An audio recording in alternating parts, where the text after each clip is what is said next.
Fed up with the everyday grind? Tired out from the summer heat? Want to get away from it all? We offer you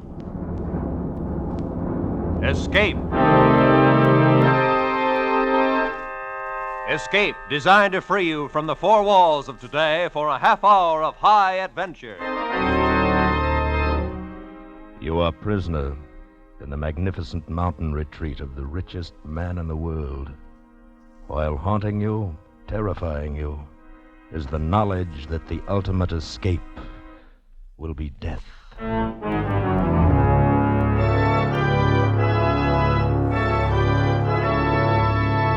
Tonight, we escape to an isolated Montana plateau and the strange secret of a stranger family, as F. Scott Fitzgerald told it in his fantastic story, The Diamond as Big as the Ritz.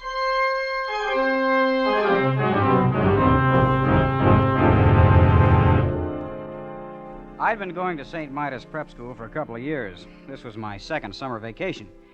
I'd met this fellow, Percy Washington, during the winter, and got to be pretty good friends with him. Only I didn't know about his family or where he came from or anything like that. Of course, I knew he must be rich. All the fellows at St. Midas came from wealthy families. So when he invited me to spend the summer at his home out west someplace, it was okay by me. We'd been on the train overnight when he first mentioned it. I don't even remember now what led up to it. We'd been talking about first one thing and then another. Percy, exactly where is your home? I mean, you bought the train tickets. It's in Montana, sort of a Montana? little place. Oh, yeah. Pretty wild country, isn't it? Some of it is. Now, you take Hades, Missouri, where I come from. It's been settled for 150 years. One of the first towns on the Mississippi River. Indeed. Oh, sure. That's very interesting. I sure do appreciate you're not making jokes about it the way some of the fellas do when I say I come from Hades. Why, you know my father's plantation... John, do you know that my father is the richest man in the world? Oh? By far the richest? I read about a man that paid taxes on a $5 million income. Small fry. If my father paid tax on his real income, he'd disrupt the whole economy of the United States. No kidding. Oh, I like rich people. The richer a fellow is, the better I like him. My father could buy out all of the millionaires in the country and not even know he had done it. Is that a fact? I visited the Schlitzer Murphys once. They're plenty rich. Why, their daughter, Vivian's got rubies as big as hen's eggs, and sapphires that glow like headlamps. I like jewels. Always have. I used to collect them instead of stamps. And diamonds. The Schlitzer Murphys had diamonds as big as walnuts. Oh, that's nothing. Huh? Nothing at all. My father has a diamond as big as the Ritz. Please, I'm not joking. But you mean as big as the Ritz-Carlton Hotel? Exactly. My father has a diamond as big as the Ritz.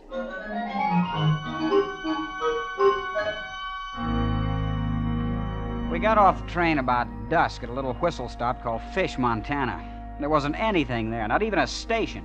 Just a broken-down old buggy and 4 or 5 sheep herders lounging beside the track. And I suppose wondering who we were.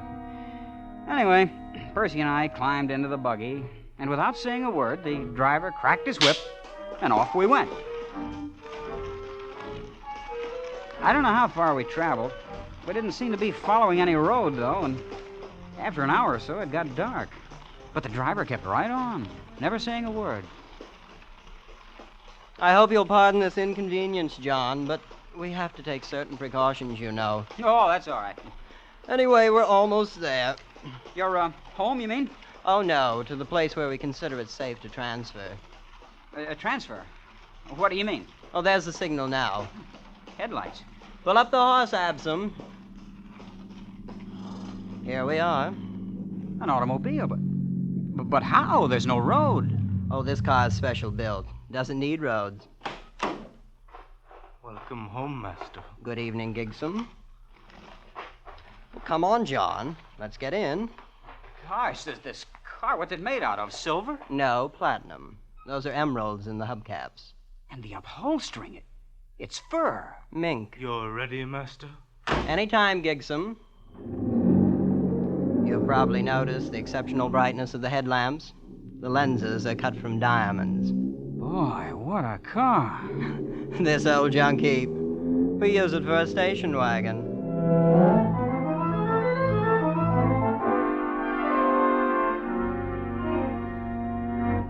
Hey, why did we stop, Percy? This is just a deserted canyon. Oh, we're not there yet, John. Wait, you'll see. They sent down the hooks while we were coming from the station. The hooks? Yes, to attach to the wheels, you know. That's what Gigsom's doing now. Incidentally, Gigsom will look after you during our visit. Look after me. Your personal valet. Of course, there'll be other slaves available, too, whenever you need them. Do you have a lot of slaves? 300 or 400, I suppose. Oh, all ready, Gigsom? Yes, master. Hello! Hoist away!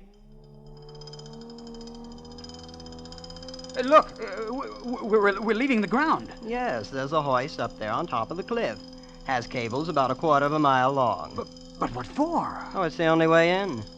Imagine hoisting an automobile 1/4 of a mile up the side of a cliff. It's really nothing. As you may have guessed, John, this is not going to be like anything you ever saw before in your life.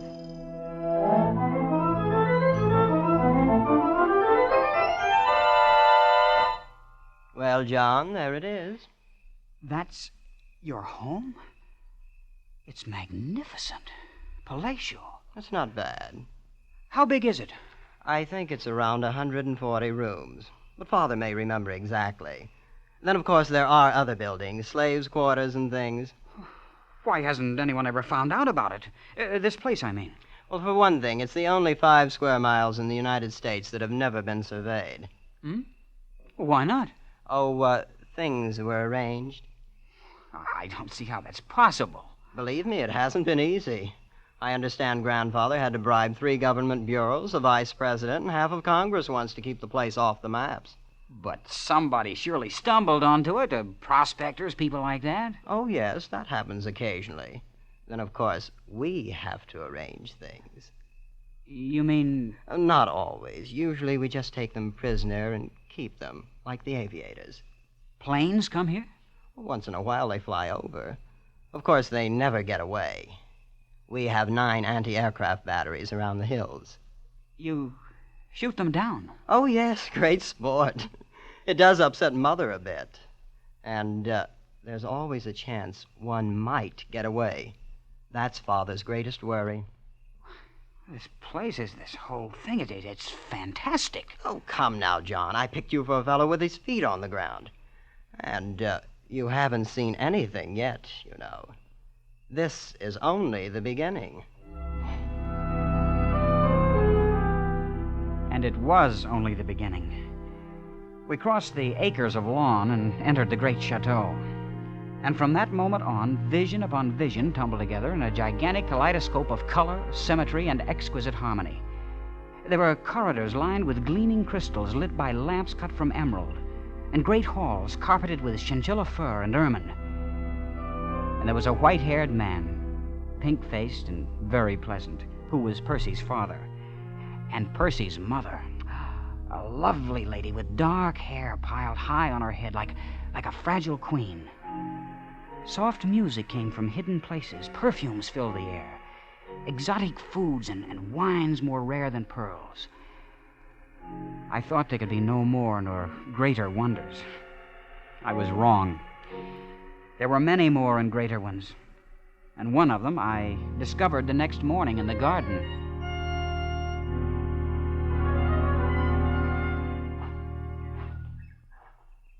Hello there. Yeah? Yeah. Oh. You're lovely. My name is Kismine. You're John Unger. You're a friend of my brother.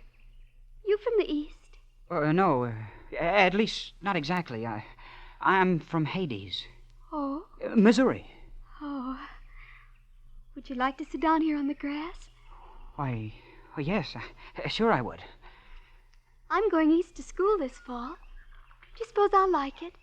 I think so. Of course, it'll be different from all this. That's what Jasmine says. She's in the East now. I've never been outside. Who is Jasmine? My sister. She's older than I am. I hope you won't be offended, but you're the most beautiful girl I've ever seen. Yes, I know. What? I surprised you, didn't I? A year ago, I would have said thank you. But Father says it's very necessary to learn to take things for granted. So now I just take it for granted that I'm beautiful. You see? You're pretty sophisticated, aren't you? Oh, I'm not at all. I believe girls should enjoy their youth in a wholesome sort of way. Oh, so do I. I like you, John. I wish you'd spend some of your time with me this summer, not all with Percy. I will, Kiss Mine. I will. You may be in love with me if you'd like to.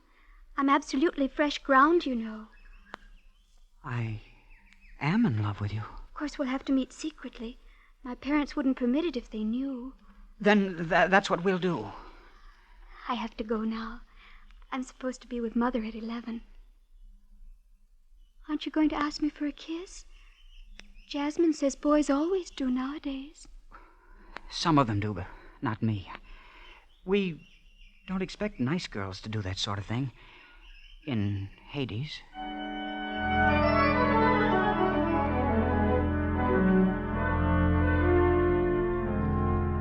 It was a funny thing. Percy's family were polite, friendly, always smiling. And yet all the time I had a feeling that some terrible and golden mystery lay hidden just around the corner. A few days after I'd met Kismine, Percy remarked casually that an unusual event had occurred. A man had escaped from the cage. I didn't know what he meant then. But the next morning I was walking with Percy's father on the grounds of the estate. Mr. Washington, Percy said something about a man escaping from the cage. I didn't quite get it. The cage, well, perhaps you'd like to see it. This might prove interesting, just as a novelty. It's over there. These trees, they're 60 feet tall. And they have roses blooming all over. Yes, it's a rather interesting development by a Swiss botanist. These are the only ones in the world. Oh, I'll be darned. Although I suppose you'll see them all over the country in a few years. No, these are the only ones. That was arranged. Here we are, the cage. It's a pit dug in the ground. And a grating on top. Oh, yes, it's not really a cage, except in a certain sense. Well, boys, how are you getting along? How many men are there down there? About 50, as I recall. Who are they? Oh, the aviators we've shot down, wandering prospectors, men of that sort. But why are they kept there? They've all had the common misfortune of having discovered El Dorado. Gentlemen, I am sure you would like to know that your companion, who departed without my permission, has been taken care of. Yes, he was shot by some of my agents in 14 different places. Golf, Mr. Unger? They found him then? The man who got away? No, those places were towns. My agents were overeager. None of them could offer a positive identification. I'm afraid the man may still be at large. You see, it's not all utopia here. No, we do have our difficulties. Isn't it a little unnecessary, holding them like that? Well, not at all. It's the only way to keep this place hidden. Yes, I guess that must be important. Oh, Percy was telling me something on the train. I thought he was kidding, but... Well, he said you had a diamond as big as the Ritz-Carlton Hotel. Oh, yes. Yes, indeed. As a matter of fact, it's much bigger than the Ritz. Much bigger.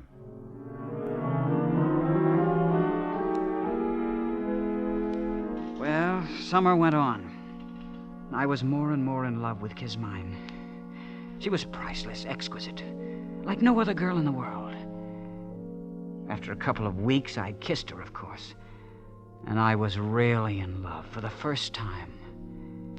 I should have known, should have put two and two together when Percy's father showed me the cage, but I didn't.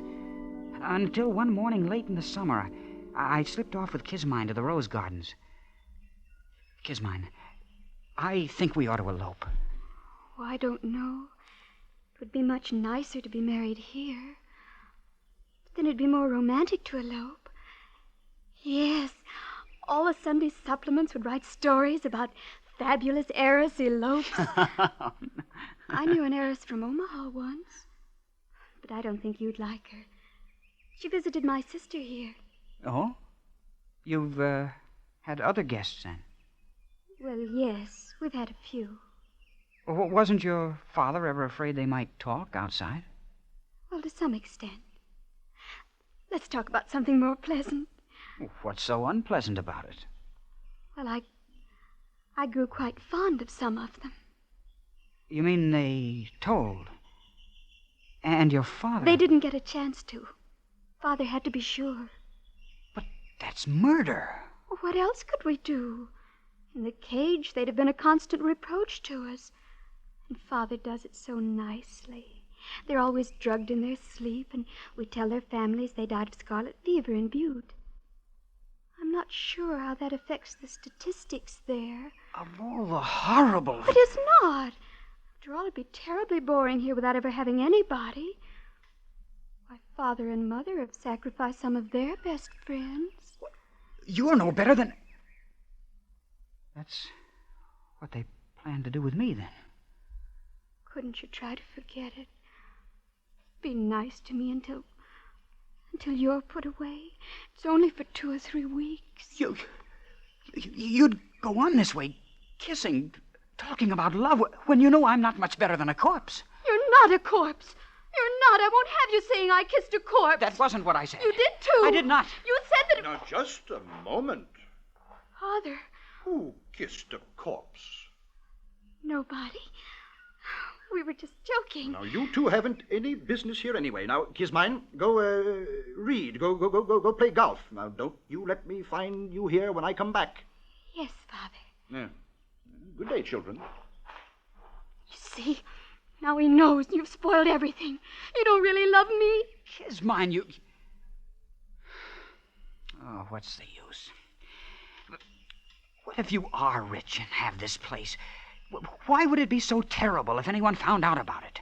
Why, it's on account of the diamond, of course. Diamond? What is this diamond all of you talk about? Well, it's... You'd better ask Percy. I'm always getting things mixed up. I will ask him. And another thing. I'm getting out of here tonight if I have to dig through the mountains. I'm going back east. Take me with you. No. Why not? Your father wouldn't permit it. If you won't take me, I'll go tell him I want to marry you. You can't do that. He'd bumped me off this afternoon. Oh, please take me, darling. And we'll be terribly poor and very happy. And I'll cook things for you, herbs and berries and stuff. Won't that be fun? Oh, you will, won't you, John?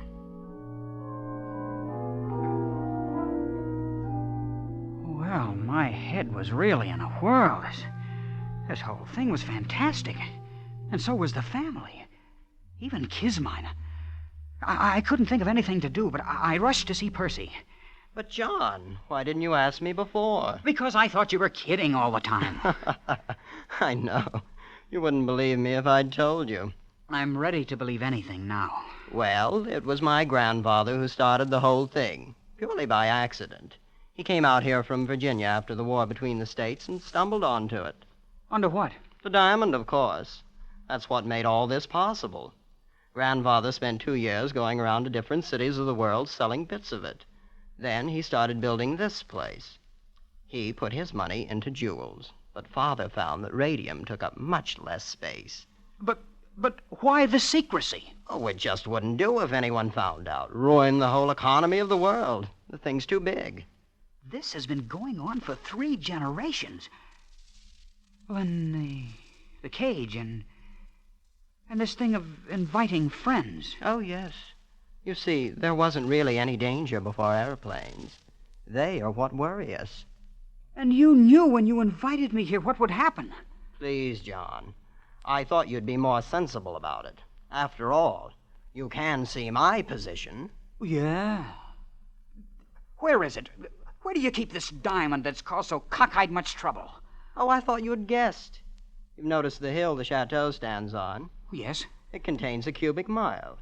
And except for a thin covering of dirt, it's one big, solid diamond.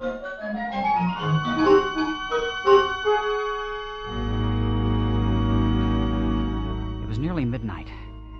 I didn't know what awakened me, but all of a sudden I was staring across the patches of moonlight, spotting the ermine carpet of my bedroom. Staring at 3 slaves I'd never seen before. They just slipped inside the door and stood there, each with a vicious length of shiny copper wire. The official executioners. I lay there on the bed watching them, counting heartbeats, not daring to move, not daring not to move. They didn't know I'd wakened. They began edging across the room. Come on, all 3 of you. There's no time now for this. All hell's broken loose. Hurry. I took one long, deep breath. The first one in several moments. Then I was out of the bed in an instant, throwing on my clothes and dashing through the long crystal corridor to Kismine's room. Kismine, are you awake? John, over here by the window. So they woke you up, too. If you mean 3 of your father's slaves... No, airplanes. Airplanes. So that's what it is. At least a dozen. I saw them crossing against the moon. Look, they're circling way over there. You think they're here on purpose? Oh, yes. They dropped warnings to Father. It's that man who got away from the cage, you know. Good for him. Yes, wasn't he clever? I think we'll open up on them any second now. Open up? Yes, our anti-aircraft. Oh, this is going to be thrilling. Thrilling?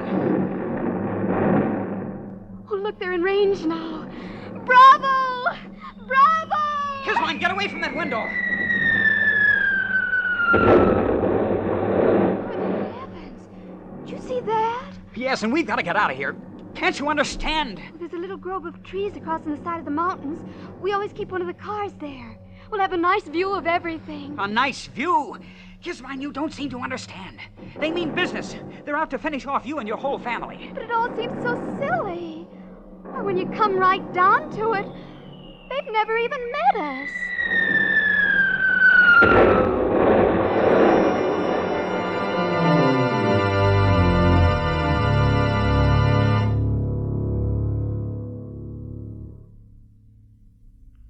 What time is it, John? Is it morning yet? I don't know. I've lost my watch. Seems to be getting lighter, all right. Quieter, too. Your guns. They're knocked out. Every last one of them. It won't be long now. Seems such a shame. The family put so much work on the place. Everything's always been so pleasant. Yeah. You better get some sleep, Kismine. I'm going to walk down the path a little ways. You'll come back. Yes, Kismine. I'll come back. At the edge of the wood, I stopped and looked out across the valley toward the wrecked chateau standing on its diamond hill. And then suddenly, 3 men appeared, bearing a heavy burden among them. It was Mr. Washington and 2 of the slaves. All right. This is far enough. We'll stop here. Now, hoist it up and hold it there. Both together now. Easy now. Easy. The burden they held up to the heavens was an immense diamond. Now, you out there. You there. I could see no one else anywhere in view. You above there. I want you to understand this is only a sample. I'll give you 1,000, cut as fine, set in pedestals of platinum. And I'll build you a temple 1,000 feet high, cast of solid gold. And on the top of it, I'll put one diamond 100 feet across. A thought began to dawn on me. I couldn't believe it. I'll letter your name in the temple in emeralds. And I'll see that the whole world worships at its base. All you have to do is make everything the way it was before. Mr. Washington was offering a bribe to God.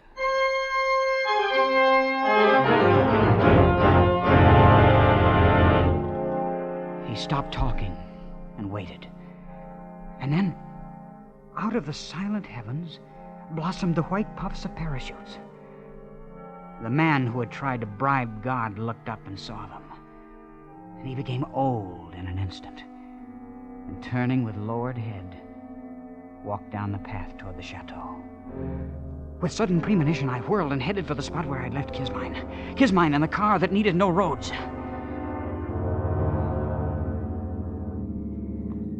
Haven't we gone far enough, John? I suppose.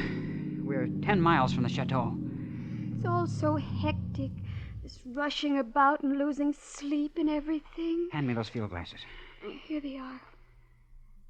You see anything? No. Oh, wait. What is it? It's your father and mother. And Percy. They're going into a tunnel down below the chateau. They've got an underground escape. No. No, I remember now. The mountain's wired. Some kind of an atom bomb. Atom? Atomic bomb? That's it. Father's had it for years. He always said it would disintegrate the whole works, diamond and all. Of course, he only regarded it as a last resort. So he'd rather have it like that. They're all inside the tunnel now. I can see the troopers moving in. I don't suppose there's really anything to be done about it now. And there wasn't.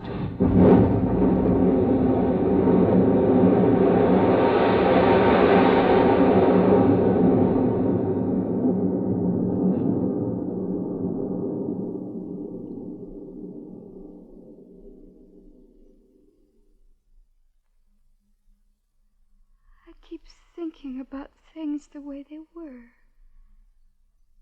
It was all so pleasant. I don't suppose it'll ever be exactly like that again. Not ever, Kismine. And maybe it never was. Youth is a time for dreaming. Dreams die, too. I'll probably have to take in washing. But of course we'll be very happy. What will we do, John? Do? Oh, we can love a while underneath the stars. That's a form of divine drunkenness we can all try. And then there may be other diamonds in the world, who knows? And even though it's a shabby gift, there's always disillusion. Turn up your collar, Kismine, before you catch pneumonia. Let's go to sleep.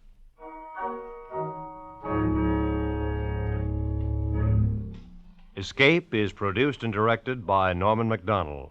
Tonight we have brought you The Diamond as Big as the Ritz by F. Scott Fitzgerald, adapted for radio by Les Crutchfield, with editorial supervision by John Dunkel.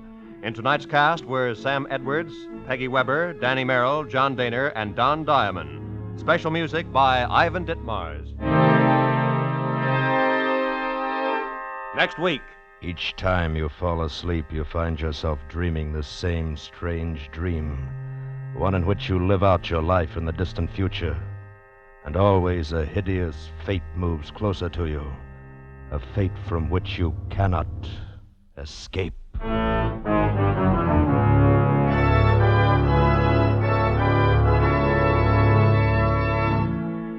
Next week, we escape with another great story by one of the world's greatest authors. Good night, then, until this same time next week, when once again we offer you Escape.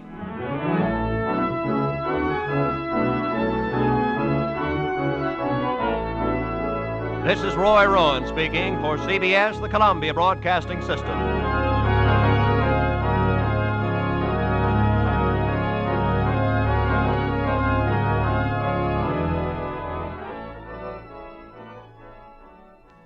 Fed up with the everyday grind, tired out from the summer heat, want to get away from it all.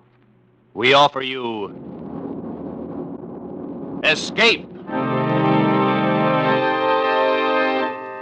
Escape, designed to free you from the four walls of today for a half hour of high adventure.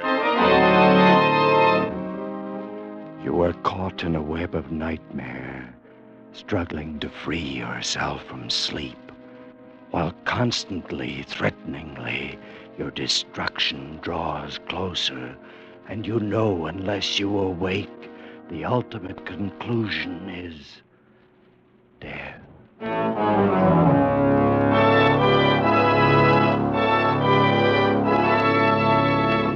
Tonight, we escape to 2200 AD and the fearsome picture of the last days of civilization, as H.G. Wells told it in his terrifying story, Dream of Armageddon.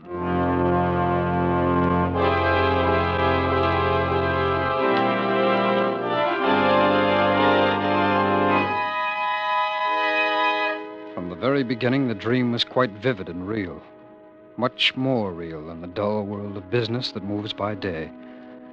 And in a short time, I began to thrust the waking world aside and live my life wholly in the dream, night by night. I was not then aware, of course, of the hideous ending to come. A thing so horrible to face that even though I doze now in my chair, I dare not sleep. I can't recall exactly when the dream, if it is a dream, first began. Oh, a month ago, perhaps. At any rate, I fell asleep in my flat and awoke in another place and another time. That is to say, as I fell asleep here, I awoke there, far away on an island in the Mediterranean, and hundreds of years in the future. Eden, you must wake up now. Wake up? But where am I? Here with me, of course. Oh, Eden, my dear, you've been dreaming. Oh, yes. Yes, I remember now. It was such a vivid dream. I thought I was a man living hundreds of years ago. Silly, but it took me a moment to shake it off. And was I there with you? In the dream, I mean. You're here with me now. That's the important thing. Has there been no word? Nothing has changed? Nothing. Otherwise, I should have awakened you. Good. Perhaps they've finally decided to leave us alone. I hope so. I couldn't stand much more of it. Our faces on every telescreen all over the world. Scandal criers saying things. It doesn't matter, Noma. It's over. We've left all that behind us in the north. We're going to be very happy here. Oh, my darling, we have to be. It's the only thing that will justify what you did. Noma, can you doubt that we will? Come here. Look out through the glass wall there. Blue sea down below us, pale hills and the far-off mainland. Why, is there any more perfect place to be happy than here in Capri? And what of the woman you brought with you? Did you not perhaps give up too much for her? Pay too great a price? You're worth more than all of it, Noma. You make me feel very humble. You were the most powerful man on earth, council master of the allied nations of the North, the ruler of 1 billion people. 1 billion fools? Why, had they not been, they would have accepted you. They felt they had reasons? Reasons? Could not permit me to marry beneath my station now. I've given my whole life to them until now. Has a man no right to happiness, Noma? They follow their own desires. Why shouldn't I do the same for once? Why not, indeed? I've no answer for you, beloved. I'm proud and humble for what you did. But also a little afraid. Afraid of what? I don't know, Hedon, I don't know, but the Vicetel. Your pardon, Master Hedon. May I have your attention, please? Yes, go ahead. What is it? There is one here who desires to speak with you. I'll see no one. I've told you that. He tells me to say the white grasses grow tall in the north and reach above the snow. Hedon, it's a messenger from the council. Yes. Very well, send him up. What does it mean? Have they thought of some new way to... No, my darling, it is nothing. He'll talk of duty again and all the other things, the same kind of talk. It can't be anything else. If only they'd chosen someone besides Evesham to govern. But they did choose him. If he doesn't suit them, they can find someone else. I'll have no part of it. He's such a fool, such a stupid, blundering fool. Well, perhaps they need a fool. Perhaps that's why... Oh, there's the messenger. Come in. I must beg you to pardon this intrusion, Master Hedon, but the council considers the matter of the greatest importance. It's all right. Now, what is it you wish? If we could speak alone, perhaps. I have no secrets from the lady.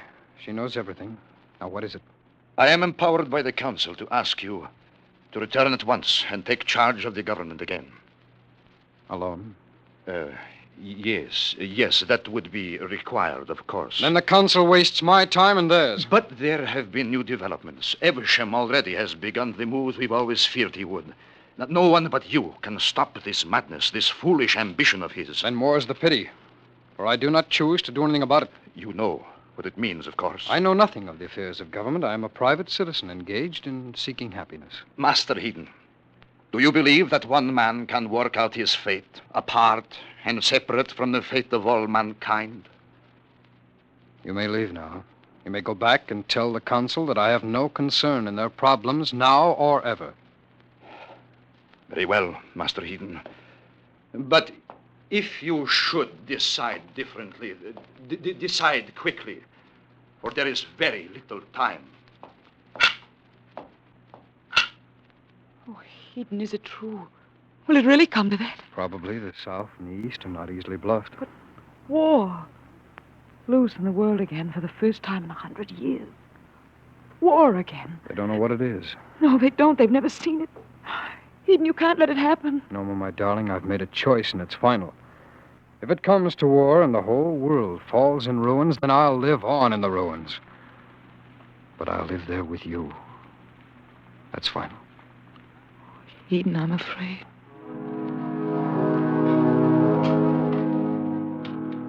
I calmed her fears at last with many brave prophecies of the joys we should find in our life together. And as we talked and watched the sun sink finally in the waters of the quiet sea, the blusterings of Evesham seemed far away, and the threat of war no more than a part of some nightmare. At a late hour, we fell asleep.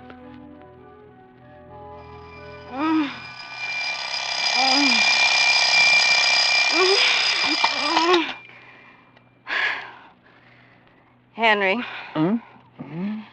Henry, wake up. I said wake up. Can't see why you always have to wait for me to shut off that clock. Sorry, dear. I was dreaming. Dreaming, indeed. Now get yourself dressed. You want to be late again this week? Good chance of war. I don't know just what I can do about it. Oh, Henry, for pity's sake. One thing's certain, I won't give her up, no matter what happens. Her? I... Who's her? Oh, yes, of course. I'm getting up right this minute. I'll get dressed right away. Henry, Now, there's no need to get excited, dear. There's plenty of time to catch the 7:12. I never saw such a man in my life. Wasn't for me telling you what to do, I don't know what would become of you.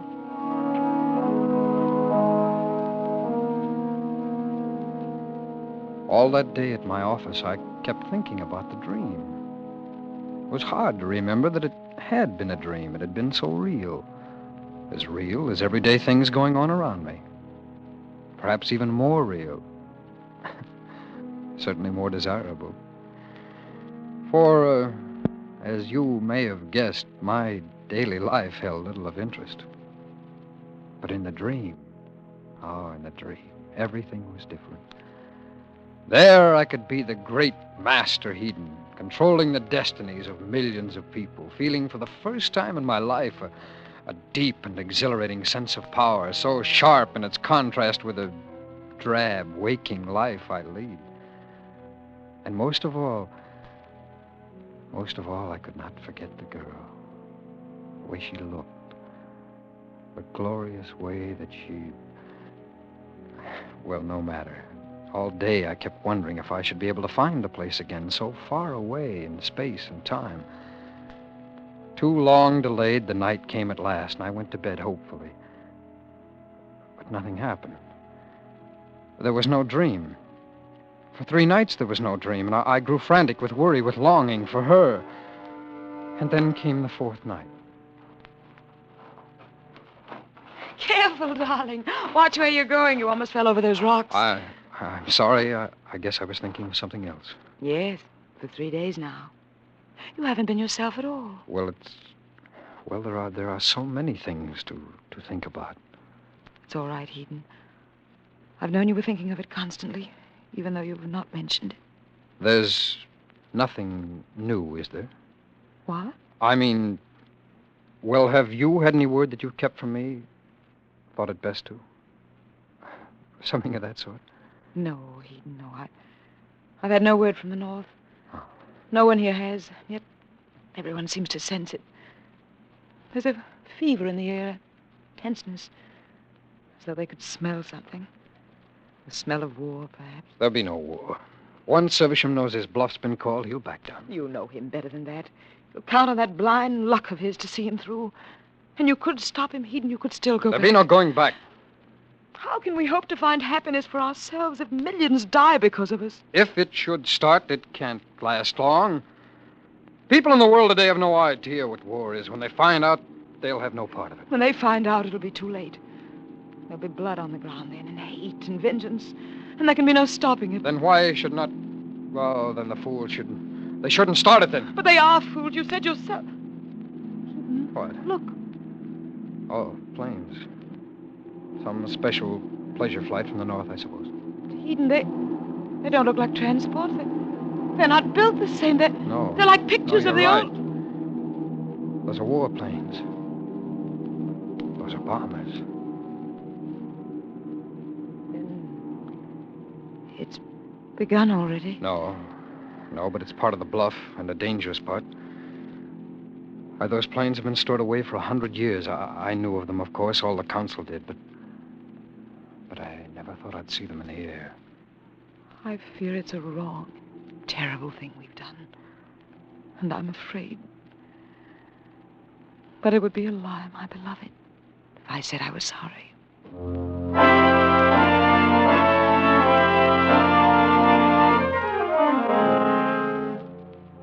No more warplanes came to Capri in the next 2 days.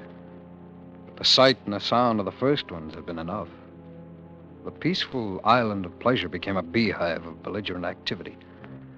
Preparation for war by a people who had never known anything but peace. Old weapons, relics for years, came out of storage places, were cleaned, polished, made ready. Big guns appeared as if by magic, were quickly set in placements about the rocky isle. Norma and I took no part in the madness about us, but walked alone from the others. She with a growing sadness, and I with a swelling hatred for blind, blundering Evesham, and for the stupidity he'd called forth now in mankind. And then, late afternoon of the third day. But why? Why do they act as if they might come here, Eden? If there were a war, it could never reach to Capri. Who knows why they act or what they think? There's no reasoning in them. They're like sheep, anxious to get their throats cut and have it over with. It was all so beautiful, Eden. Oh, Norma, it still is. All this has nothing to do with us. We've turned our backs on it. What they do now is their own concern. This can't touch us. It's so terrible to think about it. Eden, look. The planes have come back. Yes. Coming over the hills there. He's still playing the same old game. Oh, how long can that blundering Evesham hope to... Norma, these are not the same ones. What do you mean? I know the shape of these. These are warplanes from the south. Then, oh no, it can't mean anything. Was that what they call a bomb? That was what they call war. War. Eden, I want to see it. All its horror and idiocy. I want to see it. Not too close to the window, Norma. Look, down there by the edge of the water. Where the little pavilion was, Eden. There's nothing but broken rocks and smoke drifting up. Yes, that's where the first bomb went. But why should they wish to destroy a little summer pavilion? An accident. They were trying there for the docks. We swam there every morning. Do you remember how clear and how clean the water was? There must be blood in it now. Norma, there's no good in that kind of thinking. This is what they chose. Now they've got it. They couldn't have known it would be like this. Perhaps not, but that can't be helped now. It's too late now for them ever to turn back. How could they ever? Eden, look! Norma, get back! Look, Eden, that plane. Along the beach. The whole promenade. Hundreds of people and children, too.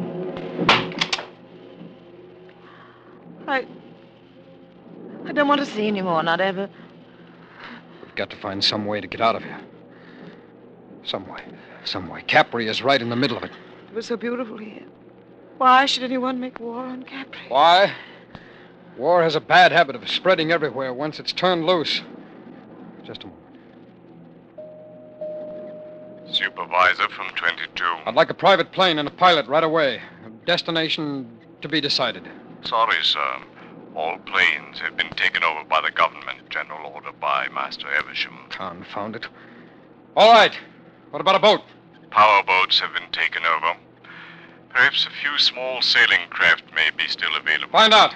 Get me a navigator and enough crewmen. Sorry, sir. The government has ordered all able-bodied... All right. Just get me a boat then. Buy it, charter it, whatever's necessary. I'll sail it myself. Yes, sir. Where can we go, Eden? I don't know anywhere but here. Yes, oh yes, and let's go quickly.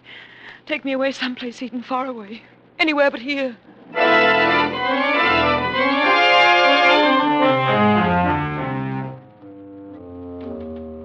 Then flight. Days of flight from stolid death in his military boots who tramped always just behind us. Never far away. I fought to stay asleep. To stay with my dream. To stay with Noma. I cursed each time I awoke. I simply can't understand you, Henry. You moon around the house like a lovesick calf. Haven't been to the office in 3 days. Don't you have any consideration for your job or for me? Do you want to see us kicked out into the street like tramps without a cent to our name?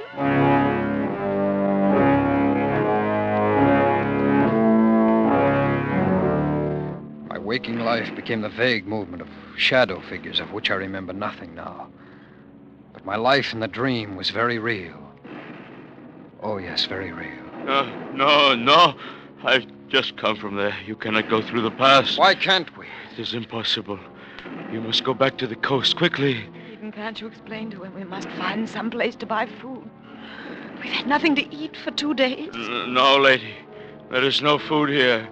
Everyone is starving. Pestilence has broken out. Pestilence? Horrible plague. Came suddenly. Already, people of 2 villages are lying dead in the gutters. Spreading very quickly. Come, Noma. Let's go back to the boat. We tried first to land somewhere along the southern shore of the Mediterranean. We found it everywhere the same. In some places, the people were dying of disease and starvation. In others, they were dying of bleeding burns from the flame of war. But always, they would die. Eden, everywhere we go, we find dead bodies. More and more all the time. What's happening? Has the whole world gone mad? Is the whole world dying? Back again to the north and a landing on the peninsula. Then pushing our way overland, trying to find some haven in a world intent on smashing itself to bloody fragments. Fleeing from the idiot fury around us and being blocked at every turn. You cannot go there. You must turn back immediately. Why? Why must we turn back when there's no place left to go back to? Back where? That I cannot tell you. But if you go farther, you will die. They have used poison gas, and the area is contaminated over hundreds of miles. I've seen people die from it. It is not a pretty sight. Death everywhere. Of course, if you would like to stay here, I'm sure we can take care of that pretty little throat of yours. Yes, indeed, we can. There were no real battle lines as yet. No armies. The thing had come too fast. But everywhere roving bands fought, plundered, killed one another. Sometimes not even knowing if they were killing friend or foe. And always overhead were the planes, hunting like hawks, killing anything that moved. Eden, do you think he sees us? I'm not sure, Noma. Don't move. Don't move. He's heading toward us, all right. Eden, we can't just lie Don't here. move, Noma. By heaven, I think it is us. Look. Where? That old woman walking on the road. Doesn't she know?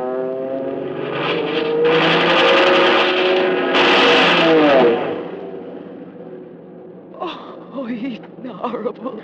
Horrible. Noma, no. Let's go. It wasn't us he was after.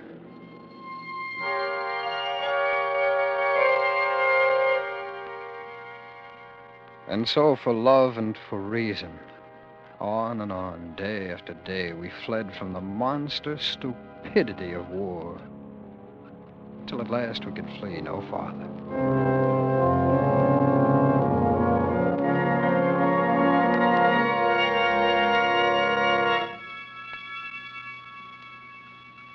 We found ourselves at dawn one morning in an open space near those great ruined temples at Paestum.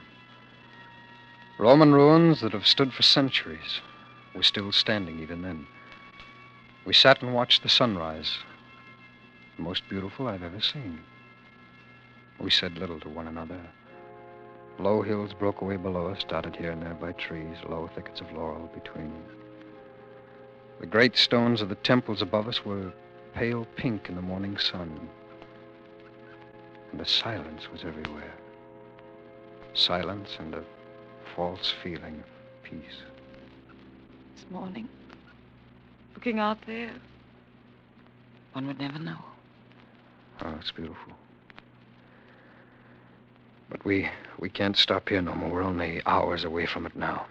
How much farther, Heaton? How far must we run now? I don't know, my dear. It seems to be everywhere. Sometimes these last few nights, I've looked up at the stars and I thought, all of this is happening because of us. We're to blame for it, you know. No, darling. No, we tried to find happiness, that's all. Can there be anything evil in that? I don't know, Heaton, but I'm afraid. Had you not run away with me, this would not have happened. Millions of people must die for our happiness. Something is wrong. Well, the blame lies with them. They die for their own stupidity. We are not stupid. We could have prevented it. Had you gone back and left me... No, my darling. Now, there'll be no talk of that kind. We'll still find... We will. The chance to work things out somewhere. I have a strange feeling, Heaton. We shan't have any more chances. We owe some kind of a debt. We're going to have to pay for it very soon. Oh, you're tired, Norma. That's why you talk this way. You'll soon Look, feel... Heaton, another flight of planes. Yes, they're everywhere now. They're like vultures, hovering, watching and waiting everywhere. Norma, we'll find someplace yet. Someplace... Norma, get down!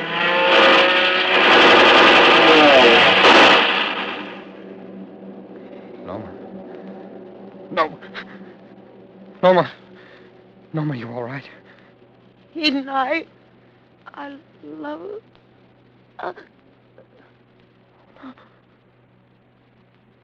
Norma!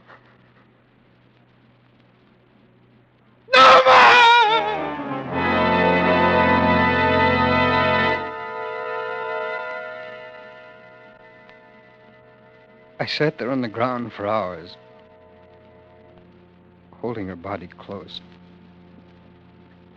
I was only dimly aware that she no longer lived. Time had no meaning. The world receded far away. The shadows of afternoon pointed all one way, and my thoughts were only dreams within a dream.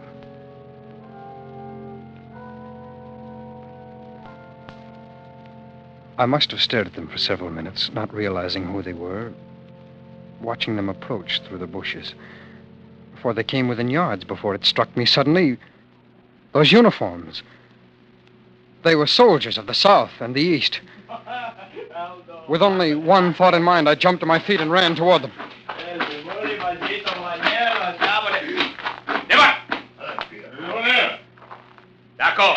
No, it's all right. It's all right. You don't need those guns. I mean no harm. You see, I only wanted you not to come here. It's my wife. She's dead. There's no one else here. No, put away the bayonet. There's no need for it. You can take your men around the other... No, what are you going to do? No! Oh.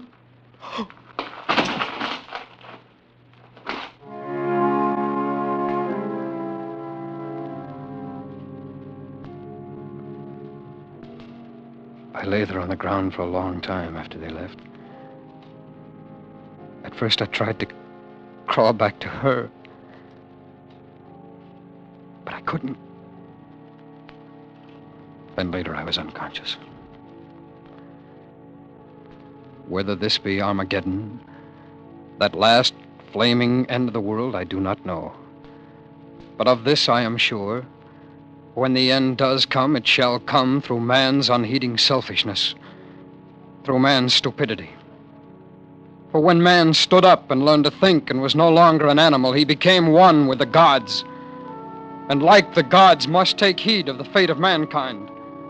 This I know.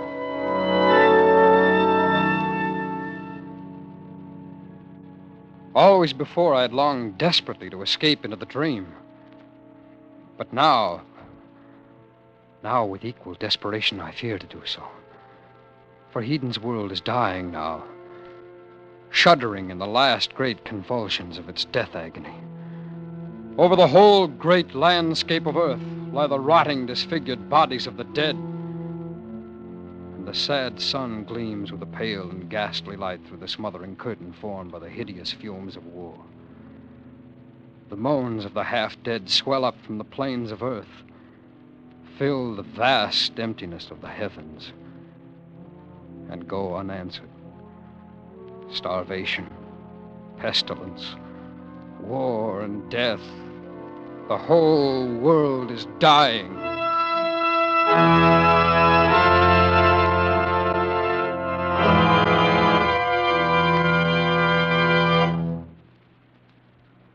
Heden, too, is dead.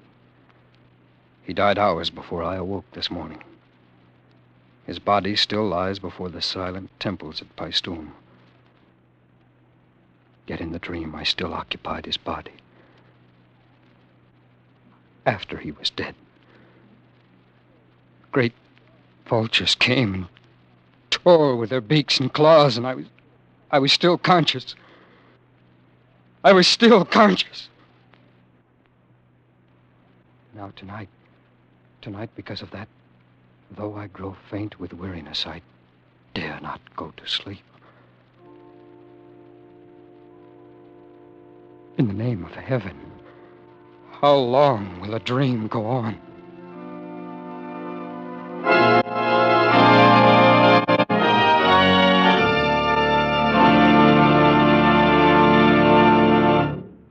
Escape is produced and directed by Norman Macdonald.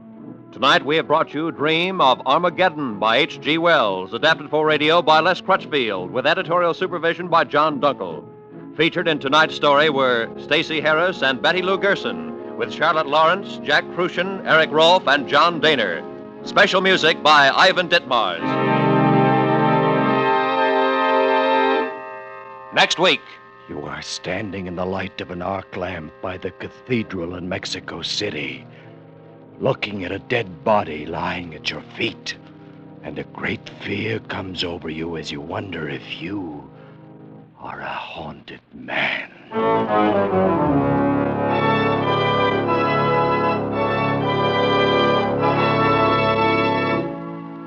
Next week, we escape with Ralph Bates' most unusual story, The Haunted Man. Good night, then, until this same time next week, when once again we offer you Escape.